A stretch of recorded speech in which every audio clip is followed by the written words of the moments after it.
नमस्ते नेपाल अनलाइन स्कुलमा यहाँलाई हार्दिक स्वागत छ। आज हामी इन अन एट को पोजिसनको पार्ट 2 मा छौं। हामीले इन अन एट को पोजिसनको पार्ट 1 र त्यसको एक्सरसाइज गरिसकेका छौं र इन अन एट कै टाइम रिलेटेड कुराको पनि एउटा भिडियो र एक्सरसाइज गरिसकेका छौं र यसको पार्ट 3 सम्म हुनेछ। यो पार्ट 2 को ग्रामेटिकल रुल को भिडियो भयो। ओके, मैले सुरु गरे।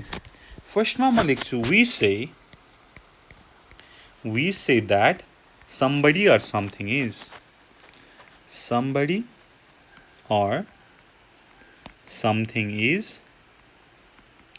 जस्तै यहाँ तल लेखेँ in a line यस्तै गरी in a row in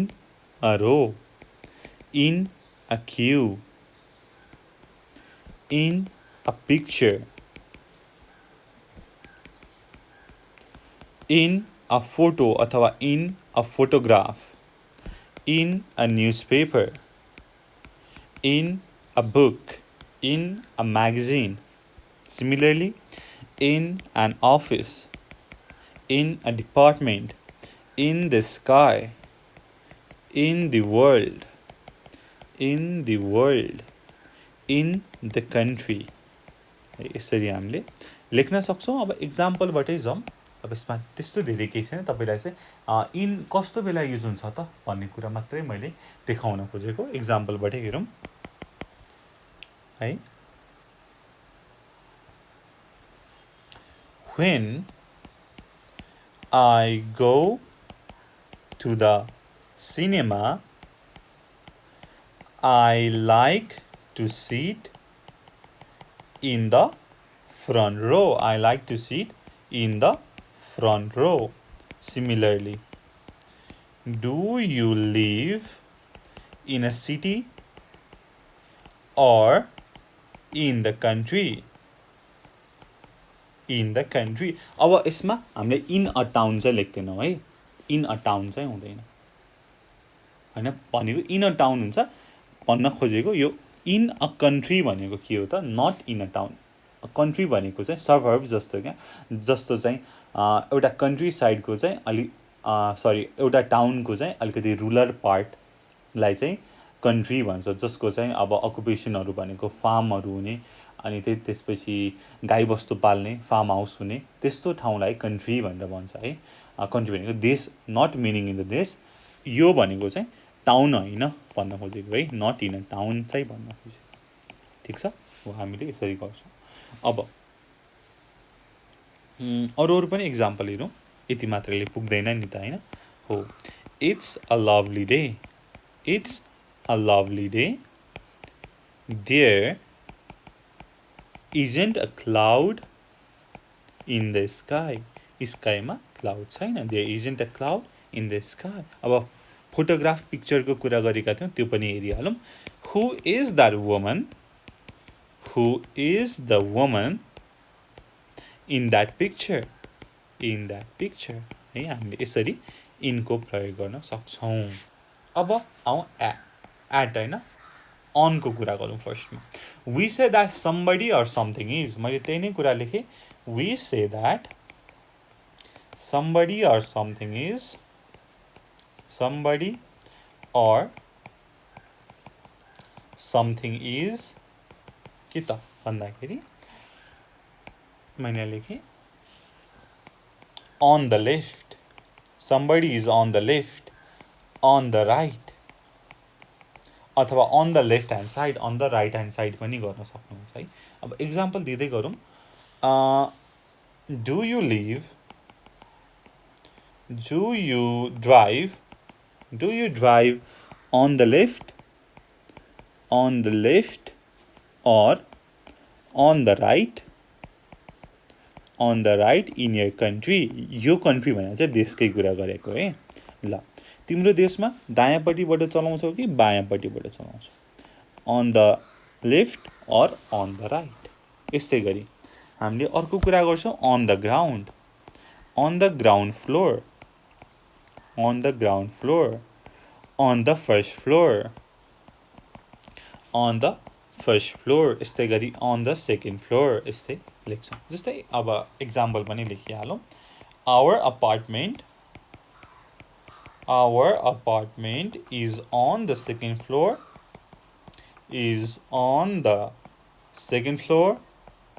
of the building. Our apartment is on the second floor of the building.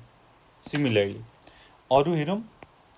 On a map, on a menu, on a list, on a page, on a website, है यस्तो कुरा गर्न सक्छौँ। Example, here's the shopping list. Here is the shopping list. The shopping list. Don't buy anything that's not on the list. यो लिस्टमा भएको बाहेक अरु चाहिँ नकिन। Here's the shopping list. Don't buy anything that's not on the list. On the list. अब यसपछि एउटा on a website को कुरा गरौँ न। You will find the information you will find the information you need on our website. तिमीले चाहिने जानकारी हाम्रो वेबसाइटमा पाउँछौ भनेर भनेको छ on our website. यस्तै गरी we say that a place is, मैले लेखेँ, we say that a place is on a river. यो चाहिँ place है, on a river अथवा on a road अथवा on a coast, on the coast, on the island, यस्तै गर्न सक्छौँ। एक्जाम्पलमा the town where you live, is it on the coast? हेर्नुस् त, is it on the coast or is it inland? भनेर सोधेको छ। on the coast, coastमा हो कि inlandमा हो है। अर्को example, Vienna is on the river Junbei. ठिक छ, भियना चाहिँ कहाँ छ त? रिभर डेनबेको मा छ हैन, भियना भन्ने ठाउँ है। भियना भनेको चाहिँ इटलीको भियना है। यो चाहिँ that a place is on a river, अथवा place is on a coast, यानी where the town you live, कहाँ छ त भन्दाखेरि कोस्टमा हो कि इनल्यान्डमा हो भनेर सोधेको। ठिक छ। अब on को अर्को एउटा एकदमै पपुलर छ on the way अथवा on my way भन्ने कुरा छ नि त। हो on the way भनेको के हो त भन्दाखेरि on the way ले from one place to another भन्ने कुरा गर्छ है त। from one place to another. Just the example, we stopped at a shop on the way home आउने क्रममा from one place to another है। हामी कतै गएर आइरहेको थियौँ, प्लेस ए बाट घर आएको थियौँ, बीचमा हामीले रोक्यौँ। we stopped at a shop on the way home. We stopped at a shop on the way home. अब हामी at को कुरा गरौँ।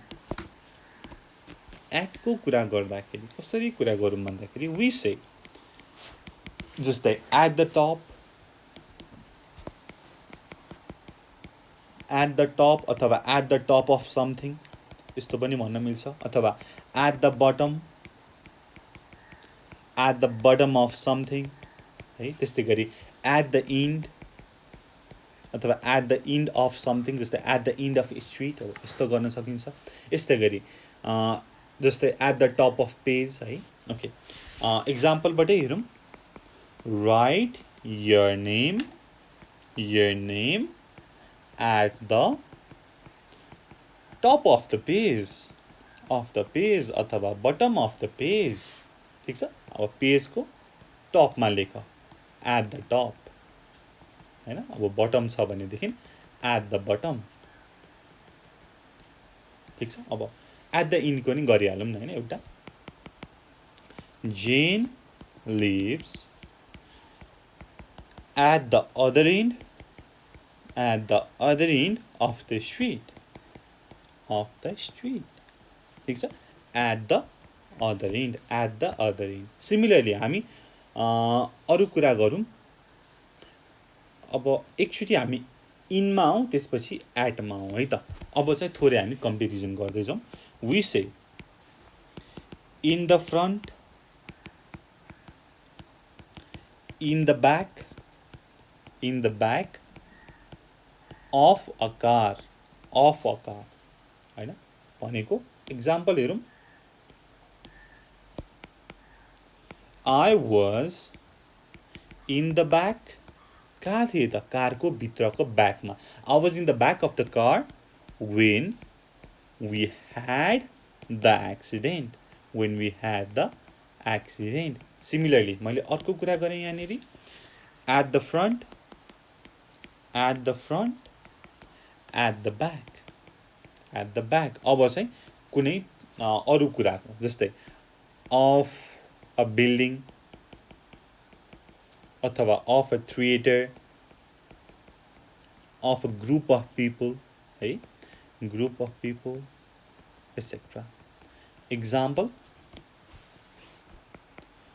the garden is at the back of the house, back of the house कहाँ locate भएको छ त भन्दाखेरि back of the house, घरको पछाडि। let's sit at the front of the cinema, let's sit at the front, अगाडि बसौँ। we were at the back so we couldn't see very well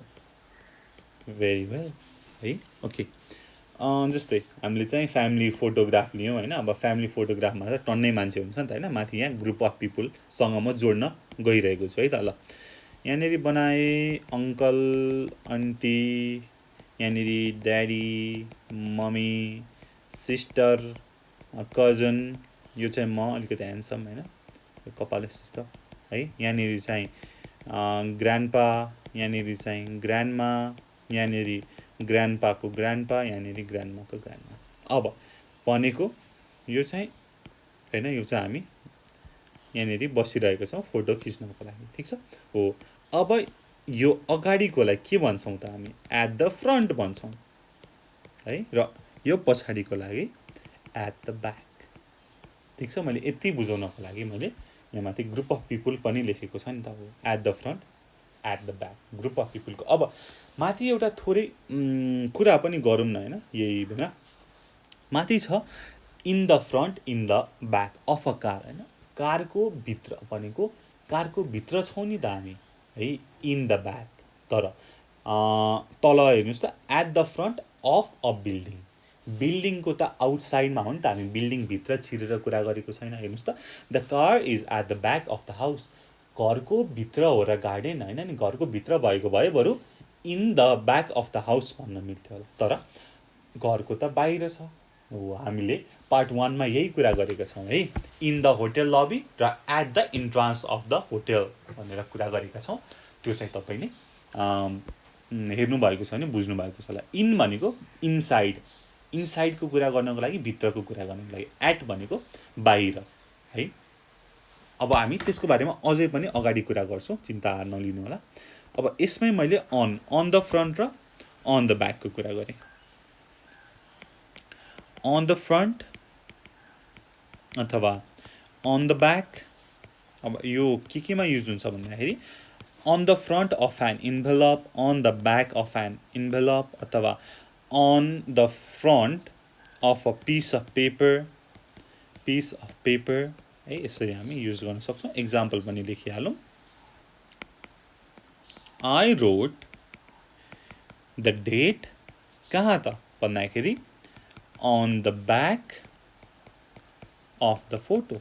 Photo को पछाडि on the back of the photo. ठीक छ अब फेरि आउँ in र at अथवा on को है थोरै डिफरेन्स जस्तो केही कुरा हेरौँ कम्पेयर गरौँ न okay in the corner of a room in the corner of a room ठीक छ यसको एक्जाम्पल हेरौँ the TV is in the corner of the room the TV is in the corner of the room यसपछि कुरा गरौँ at the corner अथवा on the corner of a street को कुरा गरौँ of a street ठीक छ there is a small shop at the corner of the street there is a small shop on the corner of the street पनि लेख्न सक्नुहुन्छ अब हेरौँ माथि हेरौँ पहिला in the corner of a room the TV is in the corner of the room भनेको छ मानौँ यो चाहिँ के हो त मेरो कोठा हो यसको कर्नरमा के छ त यहाँनेरि टिभी छ ठीक छ भनेको भित्र इन द कर्नर ठीक छ अब यो स्ट्रीटको कुरा गरौँ है at the corner of a street मानौँ यहाँनेरि बाटो छ यो भने कर्नर भयो ओके है एट अथवा on the corner of a street there is a small shop at the corner of the street भनेको सरी माई ब्याड मिट्टी छ यहाँनेरि हेर्नुहोस् त यहाँनेरि चाहिँ सप छ ठीक छ यो चाहिँ के हो त at or on the corner ठीक छ मैले फेरि भने इनले चाहिँ भित्रको कुरा जनाउँछ रुम भित्रको र तल हेर्नुहोस् त at the corner of the स्ट्रीटको कुनै पनि कर्नरको भित्र हो त हैन नि बाहिर there is a small shop at the corner अथवा on the corner of the street है ल हामीले अब यसको एक्सरसाइज गर्दाखेरि यही कुरा चाहिँ झुक्काउँछ है त्यहाँनिर चाहिँ यो कुरा थाहा पाउनु पर्यो र अब यसमा थोरै कुराहरू छ तपाईले हेर्नु पर्यो है सरी त्यति भन्दै यो भिडियो अब ठ्याक्कै सकिने बेला पनि आयो है मलाई छेउ आएको ले चाहिँ ल यो भिडियो सक्को अनि त्यसपछि एक्सरसाइज गर है भनेको हो है ल तपाई पनि अब अर्को भिडियोमा एक्सरसाइज गर्न आउनु होला see you on next video त्यति भन्दै यो भिडियो यही टुङ्ग्याउन चाहन्छु thank you so much for watching until next time goodbye keep learning जय चन्द्रसूर्य पीस